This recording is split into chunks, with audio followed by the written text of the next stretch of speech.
recuerdos de compañeros. No había mujeres en ese nivel que se distinguieran por su participación. O sea, no las recuerdo en este momento, no que no las hubiera, no las recuerdo. De entrada estaba el ingeniero. Aquí en Michoacán estaba el ingeniero Cuauhtémoc Cárdenas, Cristóbal Arias, Urquiza Marín, Ortiz Melgarejo, Hernández Mora, Taide Aburto, y una serie de gentes que acompañaron a Daniel Arellano, Gilberto Huerta, Librado Melgoza Radillo, que es estos tres últimos que fueron asesinados antes de que tuviéramos conciencia del nivel de represión que vivió el PRD. O sea, jamás entraron dentro de jamás fueron considerados. Yo nunca escuché que hubieran sido considerados como parte de la represión que se desató en ese momento en contra de la corriente democrática, porque en ese entonces no era ni Frente ni PRD, no era ni Frente Democrático. Entonces esa situación de conocer solamente a algunos, obviamente yo no tenía trato con ellos, yo no tenía apertura a esos espacios donde ellos estaban, pero sí los recuerdo a casi todos.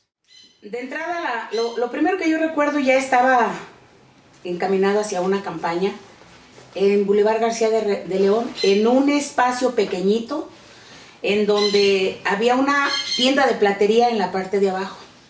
Y lo voy a decir, y no me da pena decirlo. Cuando yo empecé a acercarme ahí, empecé a ver muchos papeles, vasos tirados. Yo me acomedí a hacer el aseo, porque yo decía que no era posible que se estuviera gestando algo tan importante en medio de la basura. No, yo recuerdo perfectamente que llegaba en las mañanas y me ponía a hacer el aseo en ese espacio, porque además era un espacio muy pequeño, muy corto. Me llamaba mucho la atención la cantidad de gentes que se juntaban ahí, el peso político que tenían y la importancia de lo que estaba gestándose, ya no solo en Michoacán. En este momento ya participaban gentes como la maestra Ifigenia Porfirio Muñoz Ledo, Ignacio, creo que era Vázquez, que inmediatamente que entró de diputado defeccionó del partido, en fin, una serie de gentes que tampoco nunca tuve contacto con ellos. Les voy a comentar una que pudo haber sido trágica. En el año 1989, agosto, antes de las elecciones, eran las primeras elecciones locales que se llevaban a cabo aquí en Michoacán. Aquí al lado vivía el contador Moisés Hernández Paque. Él era candidato por Pátzcuaro, candidato a diputado local, ganó en ese entonces esa diputación. De alguna manera yo le ayudaba, cuando tenía tardes libres nos íbamos con él. Ese día, creo que fue el 27 o 28 de agosto, ya no lo recuerdo. Estamos hablando de casi 30 años. Íbamos nosotros en un carro de 2 puertas, subimos, y aquí en la esquina de Jorullo y Cerro Azul, se nos echa encima literalmente una camioneta blanca con un tumbaburros, y se baja gente armada. Él iba en el asiento de adelante con mi marido, y lo bajan, encañonándolo a él y encañonándonos a nosotros. Y ya estando abajo del coche, el contador saca una pequeña agenda y me dice, háblale a cualquiera de ellos, y avienta la agenda hasta el asiento de atrás, que era donde yo iba. Nosotros le dimos la vuelta a la cuadra solamente, y al llegar aquí empecé a ver la agenda. Encontré en ese entonces los teléfonos de Ortiz Melgarejo, maestro Octavio Ortiz Melgarejo, el licenciado Urquiza Marín, el licenciado Miguel Ángel Arellano, la del ingeniero Cuauhtémoc Cárdenas, Salvador Hernández Mora, o sea, Torres Robledo. O sea, gente que en ese momento estaban de diputados federales. Le marco yo a uno de ellos y me dice, me preguntan que quién hablaba. De alguna manera me ubicaban. Y les marqué a todos ellos, les dije, acaba de pasar esto en este momento, una camioneta con estas características, y estas son las placas, porque hasta las placas les di. Uno de ellos me dice, creo que fue el licenciado Urquiza Marín, que por qué no le hablaba al ingeniero Cárdenas. Le marco al ingeniero. Obviamente ya con desconfianza el ingeniero me pide mi teléfono y me devuelve la llamada. Y le comento, ingeniero, acaba de pasar esto, usted no me conoce, soy vecina de Hernández Paque. Nos lo acaban de bajar. Es una camioneta, había otras dos detrás de nosotros, pero yo ya no vi las placas, pero de esta blanca, le di las características, la placa, y en ese momento ya se estaban organizando. Después me platicaron ellos a mí que llegaron a la Procuraduría buscando al contador Hernández Paque, eran las 5 de la tarde, y eran las 9 de la noche cuando apareció el contador Hernández Paque. Posiblemente si no hubiera pensado en ese momento hablarles a ellos, la verdad, tenía miedo, como ser humano tenía miedo, pero llega el momento en el que piensa uno, Moisés es amigo nuestro, ¿a dónde lo llevan? De la forma en que lo bajaron, igual podían habernos disparado a él o a nosotros ahí donde lo bajaron. Yo pensé en que como estaban las cosas, ya había muertos en ese entonces con la gente del PRD, porque ya estaba constituido el PRD. La idea era que no podíamos permitir que llegaran, levantaran a alguien y lo desaparecieran. Ya había la sensación de la represión.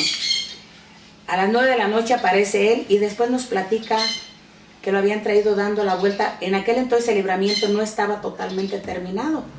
Había partes en donde... terracería. Exacto. Y él decía que lo habían traído dando vueltas por el libramiento. Supongo que en aquel entonces empezaban o no había celulares. Estos llegaron hasta que pensaron que podía haber pasado desapercibido o que no había nadie.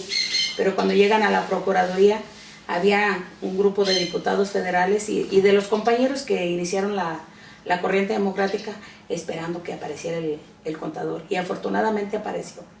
Ese, como muchas otras anécdotas, pero esa para mí fue la primera, así como que me ubicó en la idea de que no estábamos jugando al partido político, nos estábamos enfrentando al Estado mexicano, ese que en el 68 reprimió y que siguió reprimiendo en los 70s, a la Liga 23 de septiembre, o sea, nos querían ubicar como si fuéramos quien estaba rompiendo la paz social en el país, pero éramos todo el país quien estábamos inconformes. Esa es una anécdota de vida, porque a la fecha nos vemos con Moisés y con su familia con mucho afecto porque pues sabemos que vivimos una situación peligrosa y difícil para él.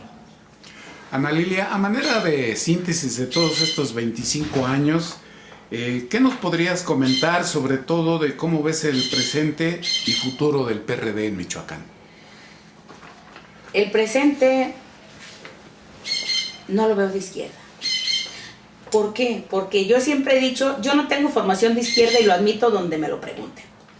La formación que yo tengo viene imagínense, de un colegio confesional, un colegio religioso. Yo siempre he dicho que el primer izquierdista que yo conocí, lo conocí en la Biblia. Para mí, Jesucristo es el primer izquierdista, porque finalmente enfoca lo que él conoce hacia la gente. Yo siempre he dicho que la izquierda debe de enfocarse en 4 rubros para la ciudadanía: salud, educación, seguridad social y trabajo. Y yo estoy viendo que el partido perdió un poco, perdió, no voy a calificar cuánto, su compromiso que hizo cuando nació, cambiar las cosas en este país. Pero no es cierto, cambiaron, pero cambiaron para mal. Involucionamos, vamos en una situación cada vez más difícil, más difícil en todos los sentidos, en lo laboral, en lo económico. Estamos viendo una transnacionalización de nuestro país y el partido hace mucho tiempo que no levanta la voz, que no fija una postura ni a nivel nacional ni a nivel estado. Al contrario, estamos viendo con un nuevo comienzo. Me queda claro que sí es un nuevo comienzo, pero un nuevo comienzo de manera simbiótica, porque hay una simbiosis con el gobierno, hay una situación de acuerdos en los que quien no está presente es la ciudadanía. Esa ciudadanía que en este momento sufre el flagelo de la delincuencia y el flagelo de un gobierno deshonesto, corrupto, traidor a la patria, porque eso es lo que está haciendo el gobierno federal. Y sin embargo, no puede la gente salir a la calle a protestar, porque ya incluso en este momento el gobernador, para tristeza mía, el ingeniero Silvano Aureoles acaba de amenazar que él sí va a usar la fuerza en contra de quienes en un momento dado fueron un pilar en este país, los maestros, que en este momento sufren el embate de un gobierno neoliberal con una reforma laboral, no educativa, porque al plan educativo no se le cambió un punto ni una coma. Es normal que ellos pidan que se respeten sus derechos generados a lo largo de tanto tiempo.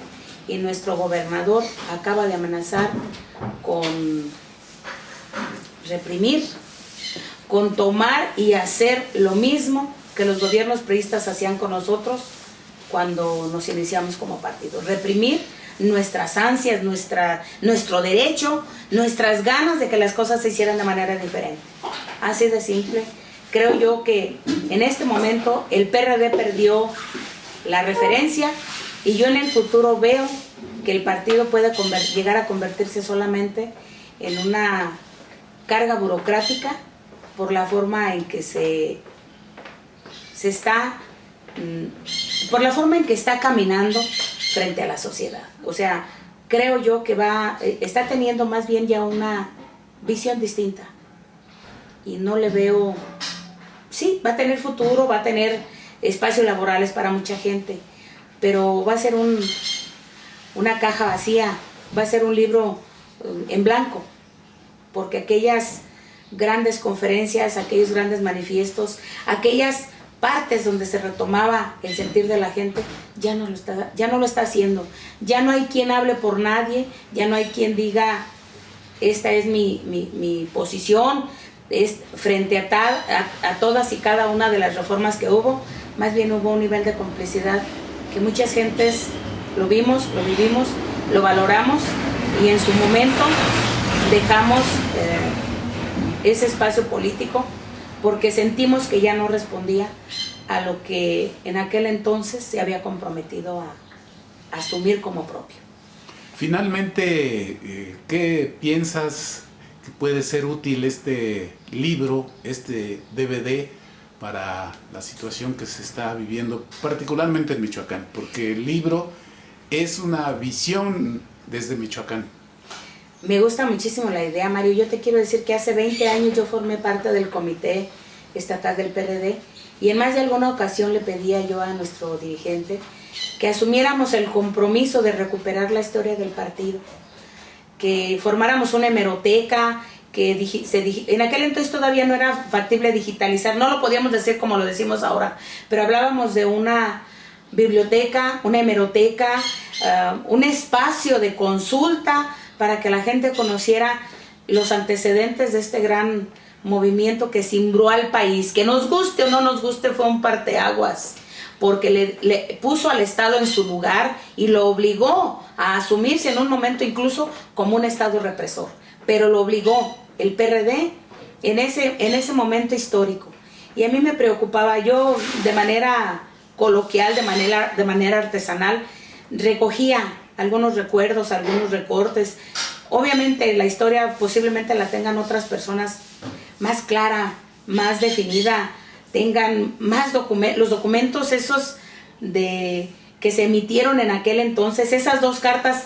Yo repartí tantas y sin embargo nunca me quedé con una carta, una copia de esas 2 cartas. Debe estar en la hemeroteca de La Voz, porque ahí se publicó. Entonces sí sería bien importante que se recuperaran. La verdad, creo yo que a lo mejor ustedes no le han dado la importancia que tiene, Mario, pero creo que es el primer trabajo de veras que se va a hacer, porque no se ha hecho todavía, de recuperar esa historia, de honrar a los muertos. Yo no tuve ninguno en la familia, pero me dolían y me siguen doliendo. Me siguen doliendo porque, Mario, para mí el partido era mi pasión. Y lo digo públicamente, creo que lo quería más que a mi marido. Fue mi pasión, porque ahí estaba toda mi confianza por la gente que militaba ahí. Esos muertos que se les olvidó cuando propusieron a Genovevo de candidato a presidente municipal, y que en esta etapa yo viví una situación muy difícil, porque me negué públicamente a apoyar. Porque no era posible, por congruencia, salir a decir que era el mejor candidato cuando tu servidora, los 3 años de gobernador, había un programa que se llama Micrófono Abierto. Todos los días le pegaba y todos los días, de manera diplomática, le mentaba la madre a Genoveva. ¿Iba yo a salir a decir que era el mejor candidato del PRD? Jamás. Por vergüenza no lo hice. Y eso fue para mí el punto en donde se rompió mi relación con el partido. Me dolió. Ahorita fueron unas lágrimas porque me dolían los muertos, pero en ese entonces, Mario, me dolió como si hubiera tenido un muerto tendido. Una frase coloquial, pero me dolió dejar al partido. Ahora, en la campaña me pedían que volviera y les decía que no. Les dije que no. Les dije, ¿saben qué? Soy mujer de una palabra. Di un paso adelante y para atrás no quiero volver. No voy a volver, no hay coincidencias, no hay una propuesta de gobierno realmente de izquierda que se comprometa con la educación, con la seguridad social, con la salud y con el trabajo para los ciudadanos. Mario, me puedo ver ridícula, pero nunca públicamente había dicho lo que dije aquí, que el partido era mi vida, era mi pasión, y lo fue durante casi 25 años. Y lo dejé atrás, porque quienes de alguna manera están representando al partido, no siento que me representen a mí como me representaba en aquel entonces esos campesinos, esa gente de aquí de Morelia, de a pie, de infantería, esa gente que la inició en las altas esferas políticas de Michoacán. En aquel entonces esa coincidencia entre intelectuales y gente del pueblo era increíble cómo se conjugaban esas ideas, y en este momento hay esa ruptura. Ya ni siquiera hay coincidencia con la gente del pueblo. A nadie le importa el campo, y el campo en su momento fue quien nos dio el mayor arsenal para respaldar este movimiento. Ya no hay compromisos. Entonces yo ya creo que ya no podría agregar una palabra más a esto, porque Mario, lo estamos viendo, lo estamos viviendo, y estamos conscientes que aunque son parte de la historia, ya es parte de una historia que se quedó sin su esencia. Están gobernando, pero están gobernando como el PRI, como el PAN, sin una diferenciación ideológica, y duele.